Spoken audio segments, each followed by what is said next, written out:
From dysfunction to dynasty, they were the most dysfunctional successful team in NBA history. The Shaq and Kobe Lakers weren't just known for winning, they were equally known for the chaos behind the scenes. On the court, they were nearly unstoppable. A 7'1", 330-pound force of nature in Shaquille O'Neal and a young, relentless assassin in Kobe Bryant. Together, they brought the Lakers to 4 NBA Finals and captured 3 straight championships from 2000 to 2002. But behind the scenes, it was a constant war of ego, pride, and power. The relationship was explosive, fueled by public jabs, behind-the-back criticism, and outright hostility. Shaq thought of himself as the team's anchor, the big brother with credentials, while Kobe wanted no part of playing second fiddle. Their friction wasn't just a subplot, it was the storyline. And yet, somehow, despite the insults, the fights, and the distrust, these two basketball opposites managed to build one of the most dominant dynasties the NBA has ever seen. But their success came at a price one the Lakers would eventually be forced to pay. The Lakers' resurrection begins by the mid-90s. The Los Angeles Lakers were lost in the shadows of their own legendary past. The dynasty built by Magic Johnson, Kareem Abdul-Jabbar, and Pat Riley had crumbled, and in its place stood a team with no identity, good enough to make the playoffs, but never a threat to win it all. They were missing what had always defined them, true superstar power. That all changed in the summer of 1996, when Jerry West, one of the greatest executives in NBA history, engineered what may be the most transformative offseason the league had ever seen. First, he took a bold gamble, trading beloved big man Vlade Divac for a brash 17-year-old high school phenom named Kobe Bryant. Kobe wasn't just young, he was cocky, confident, and completely unafraid. Then West turned to free agency and pulled off the unthinkable, stealing Shaquille O'Neal from Orlando with a record-breaking $120 million deal. In one summer, the Lakers went from irrelevant to unstoppable on paper, and to top it off, West added Derek Fisher in the draft, a gritty point guard who would become a cornerstone of the team's future success. But while the roster looked perfect on paper, the chemistry was anything but. 2 alphas, 1 franchise, and 0 interest in compromise. Shaq and Kobe were set on a collision course from day one. What began as a rebuild was now something much more volatile experiment that could either collapse or create a new dynasty. 3. Young Kobe's confidence and Shaq's frustration from the very beginning. Kobe Bryant didn't walk into the NBA like a normal rookie, he stormed in. While most 18-year-olds would be nervous sharing a locker room with grown men and seasoned veterans, Kobe came in with swagger, with fire in his eyes, and with a chip on his shoulder the size of Los Angeles. On the first day of training camp, when players were introducing themselves, Kobe didn't hesitate. He said, "I'm Kobe Bryant from PA. I went to Lower Merion High School. I dominated everything, and I'm not going to let anyone in the NBA punk me." That wasn't just confidence, it was a warning shot.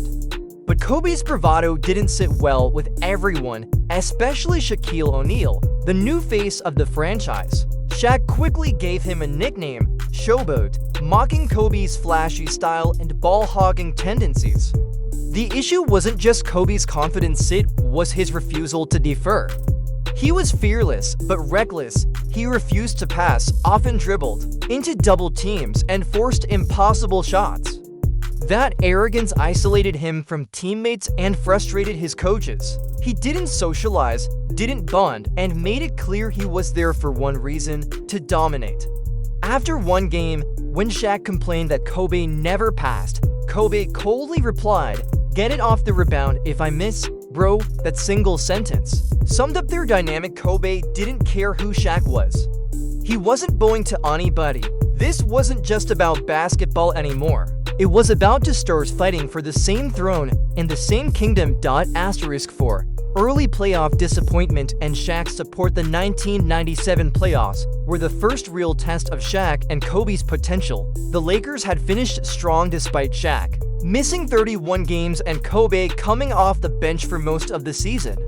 They breezed past Portland in the first round, with Shaq looking like his dominant self, averaging 33 points and 9 rebounds. But in the second round, they hit a wall in Utah. The Jazz, led by Karl Malone and John Stockton, were physical, experienced, and relentless.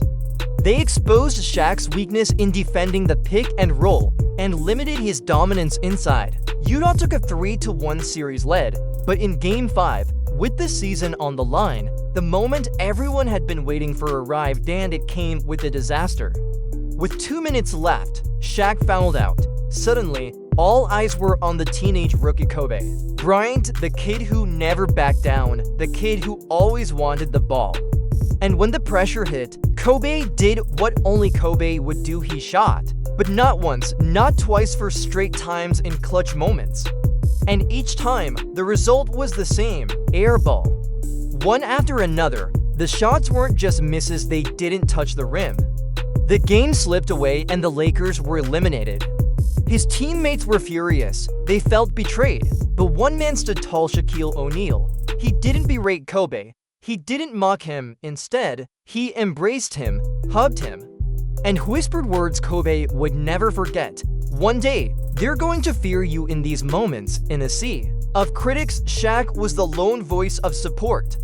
That moment, as much as any championship, cemented their connection. It was the combi for the next storm, but for once, it was genuine respect between the two stars. *5. The Lakers rebuild around their stars after that crushing playoff loss. The Lakers front office knew they had something special, but also something fragile. The talent was undeniable, but the chemistry needed repair. That offseason, Kobe returned to training camp with a vengeance.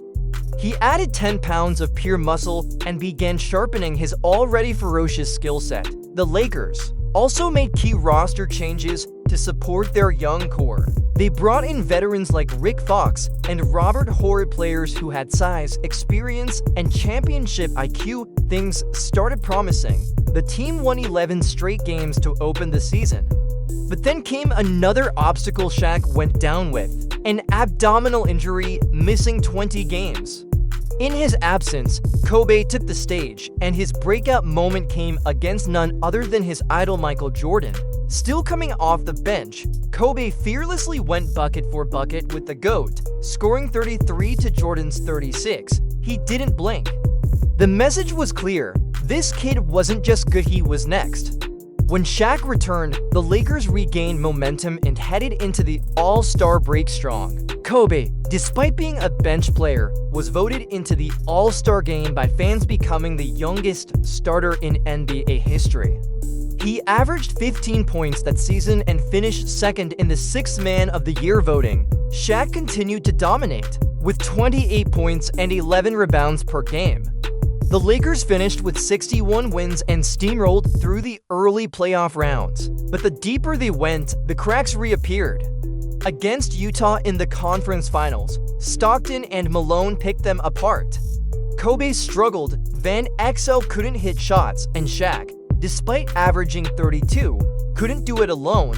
The Jazz swept them, and after the final buzzer, frustration boiled over. Nick Van Exel sarcastically ended a practice by yelling 1, 2, 3. Kankin, that sealed his fate. Shaq demanded he be traded, and Jerry West obliged. The Lakers weren't just rebuilding around talent now, they were building around unity. Or at least trying to. *6. The arrival of Phil Jackson and the Triangle era. By the end of the 1999 season, the Lakers had all the talent in the world, but none of the cohesion. Shaq and Kobe were at odds. The locker room was fractured, and head coach Kurt Rambis was clearly in over his head. That's when Shaq stepped up and demanded a change, specifically a coach who could handle superstar egos and build a championship culture. And there was only one name that fit the bill: Phil Jackson. But there was a problem: Jerry West couldn't stand him. Their beef went all the way back to the 1970s, when Jackson, then a player, broke West's nose after the final buzzer. On top of that, Jackson had taken shots at the Lakers in the media and was friends with Jerry Cross, someone West detested. Still, Shaq and Kobe both wanted Phil, and eventually, West swallowed his pride and signed Jackson to a record-breaking contract. The Zen master had arrived and he wasted no time establishing control. First, he told Shaq to lose 15 pounds. Second, he made it clear this was Shaq's team. Kobe would be the second option nor he'd be gone. That hit Kobe hard, but he had no choice but to comply. Phil also brought in veterans like Ron Harper, Brian Shaw, and John Sally, guys who served as mentors and mediators between the feuding superstars. But Phil's biggest weapon wasn't a player, it was the triangle offense. Designed to eliminate chaos and create spacing, it required trust and ball movement, two things Kobe had never embraced. Early on, Kobe resisted. He went rogue, ignored teammates, and played iso ball, but then he got injured. And as he watched the team thrive without him, something clicked. When he returned, he began to buy in. The results were immediate. The Lakers won 20 of their next 21 games and soared to the top of the standings. But even with all that success, the tension beneath the surface remained. This was no ordinary team, it was a pressure cooker. But for the first time, someone had the recipe to manage it. 7. The 2000 championship meant a new power struggle. The Lakers had finally become what Jerry West envisioned, an unstoppable force on the court. Under Phil Jackson's guidance, they finished the 1999-2000 season with 67 wins, the most in the league and the best record by a Lakers team since the Showtime era. Shaquille O'Neal was at his peak, averaging nearly 30 points and leading the league in field goal percentage. He was so dominant that he missed being the NBA's first unanimous MVP by just a single vote. Kobe, on the other hand, was becoming an elite two-way star, making the All-NBA a second team and the all-defensive first team. The Lakers were firing on all cylinders until the playoffs began. Every series turned into a test of survival. They barely escaped the first round against Sacramento, pushed to a Game 5 before Shaq and Kobe carried them across the finish line. The second round was smoother, but in the Western Conference Finals, Portland gave them hell. Down by 15 in the fourth quarter of Game 7, the season was on the brink, and then something magical happened. The Trailblazers collapsed, the Lakers surged, and in one of the most iconic plays in NBA history, Kobe crossed over, soared down the lane, and lobbed the perfect alley-oop to Shaq, who slammed it home and pointed to the rafters in euphoria. It was the ultimate symbol of what they could be: dominant, explosive, and united. In the finals, they overpowered the Indiana Pacers, even with Kobe playing on a severely sprained ankle. In Game 4, which Shaq fouled out, Kobe took over in overtime and hit the game winner. Shaq dominated the series overall, averaging 38 points and 17 rebounds, and won Finals MVP. The Lakers were champions. But behind the smiles and celebrations, the seeds of a new battle were growing. Kobe had tasted clutch glory, and he wanted more. Shaq had carried the team, and he wasn't about to give up the throne. The rings were real, but so was the rivalry. 8. Back-to-back titles amid growing friction. After capturing their first championship together, you might expect Shaq and Kobe to build momentum, mature, grow closer, and dominate as a united force, but that's not what happened. The very success that had elevated them also deepened the divide.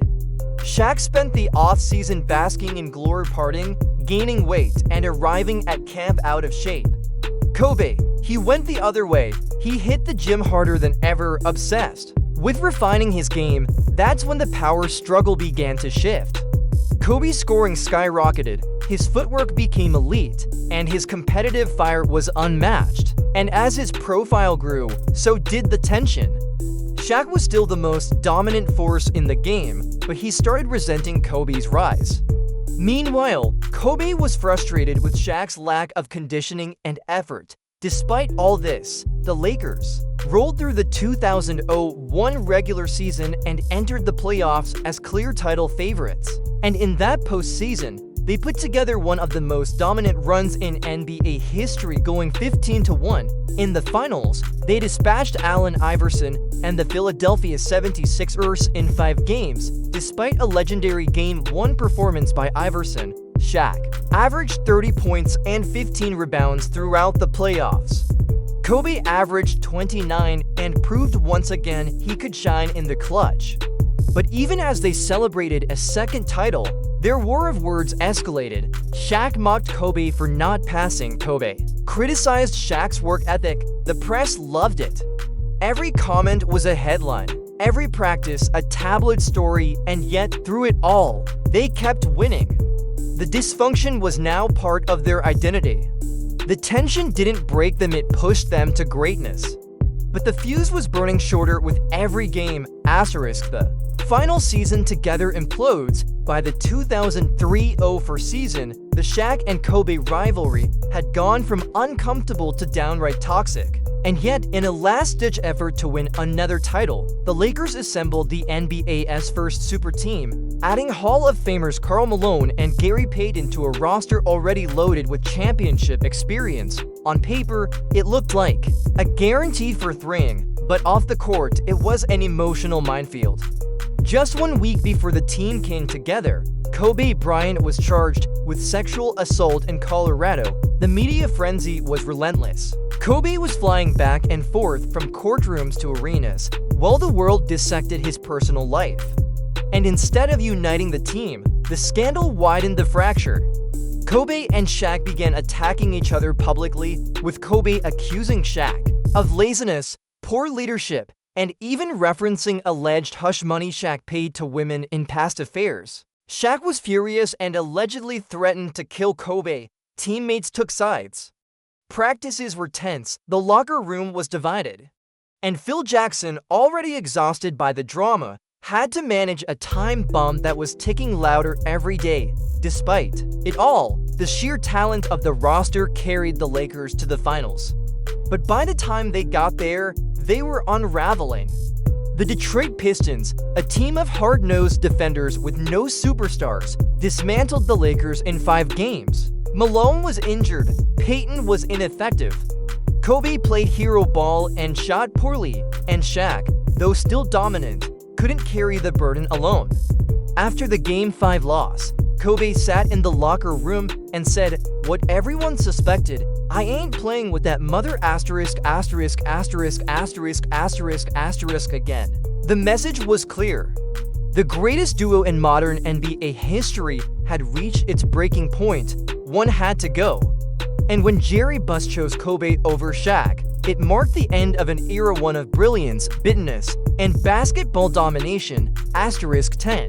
The breakup and legacy of a legendary duo, it ended the only way it ever could, with a final explosion. After years of battles, championships, fistfights, public jabs, and silent treatments, the Shaq and Kobe partnership finally collapsed under the weight of its own greatness. Following the Lakers' humiliating loss to the Pistons in the 2004 finals, Kobe made it clear behind closed doors. He was done with Shaq. He was ready to leave Los Angeles entirely unless ownership chose him. Jerry Buss didn't hesitate. The future of the franchise was younger, hungrier, and more marketable. So he traded Shaquille O'Neal to the Miami Heat, ending one of the most dominant and dysfunctional runs in NBA history. In just 8 seasons together, Shaq and Kobe had gone to 4 NBA Finals, won 3 straight titles, and changed the landscape of basketball forever. They were polar opposites. Shaq was a playful, powerful giant who wanted to be loved. Kobe was a cold-blooded killer who didn't care if you liked him as long as you respected him. They never truly got along, but that didn't matter when the lights came on. Together, they formed the greatest one-two punch the league had ever seen. Their legacy isn't just in the banners they helped raise or the stats they compiled. It's in this story that created a story of triumph and tension, of egos and excellence. They were a dynasty built on conflict, driven by greatness, and ultimately undone by pride. But in the end, what they accomplished together can never be erased. Shaq and Kobe didn't need to love each other to make history. They just needed to win, and they did brilliantly.